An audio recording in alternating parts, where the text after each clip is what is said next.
Hello বন্ধুরা, আমি আলপনা বলছি। অনেক দিন পর চলে এলাম একটা রান্না নিয়ে। দেখো, খুব সিম্পল একটা ঝোল বানাচ্ছি, ভাবলাম তোমার সঙ্গে শেয়ার করি। কি মাছ বলো তো বন্ধুরা, এটা 6 পিস মাছ নিয়েছি, পরে বলছি। আর এখানে নিয়েছি 6টা আলু লম্বা লম্বা করে কেটে, আর কিছু কাঁচা লঙ্কা ছিঁড়ে, একটা গোটা টমেটো, এখানে হাফ চামচ আদা বাটা রয়েছে দেখো, আর কিছু গুঁড়ো মশলাগুলো পরে বলছি তোমাদেরকে। দেখো, কড়াইটা আমি বসিয়ে দিচ্ছি গ্যাসে, আর জ্বালিয়েও দিলাম, আর দিয়ে দিলাম সর্ষের তেল। দেখো, পুরো রান্নাটা কিন্তু সর্ষের তেলেই করব। ভালো করে কিন্তু তেতে গেছে তেলটা। এবারে আমি দিয়ে দেবো মাছগুলো। মাছগুলো আমি নুন হলুদ মাখিয়ে রেখেছিলাম আগে থেকে।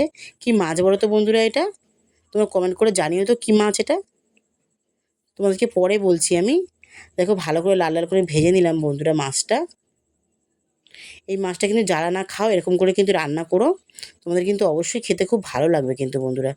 তারপরে দেখো, আরেকটু তেল দিয়ে দিলাম আমি, যেহেতু ঝোলটা বানাবো। আর গ্যাসটা কম করা ছিল, আমি দেখে নিলাম হাত দিয়ে গরম হয়েছে কিনা। দেখো, দিয়ে দেবো এবার সাদা জিরে ফোড়নে, আর দিয়ে দেবো কাঁচা লঙ্কা চেরা তেলের মধ্যে। তারপরে দিয়ে দেবো আলুগুলো, ভালো করে একসাথে ফ্রাই করে নেবো।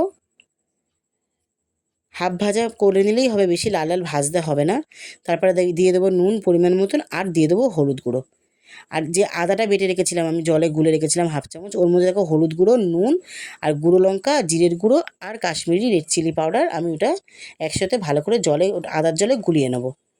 খুব সিম্পল কিন্তু মশলা বন্ধুরা, আর খেতে কিন্তু দুর্দান্ত লাগে। তোমরা যারা যারা এই রান্নাটা এখনও করে খাওনি, অবশ্যই কিন্তু আমার মতন করে একবার বানিয়ে কিন্তু খেও তোমরা, তোমাদের অবশ্যই ভালো লাগবে। তারপরে দেখো, হাফ সেদ্ধ হয়ে গেছে আলু, এবার দিয়ে দিলাম টমেটোটা, আর ঝোলের জন্য দিয়ে দেবো জল। ঢাকা দিয়ে দিলাম বন্ধুরা আমি, অন্তত 5-6 মিনিট ঢাকা দিয়ে রেখেছিলাম। তারপরে দিয়ে দেবো ভাজা মাছগুলো দেখো, দিয়ে আবারও আমি ঢাকা দিয়ে দেবো, যাতে ঝোলটা মাছের মধ্যে ভালো করে ঢুকে যায়, আর আলুগুলো ভালোভাবে সেদ্ধ হয়ে যায়।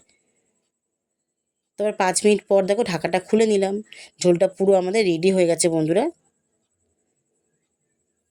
আমি যেরকম করে রান্নাটা করেছি, তোমরা কিন্তু ঠিক সেরকমভাবে রান্নাটা করো। দেখতে কিন্তু যতটা দেখতে সুন্দর হয়েছে বন্ধুরা, তত কিন্তু খেতেও ভালো হয়েছে।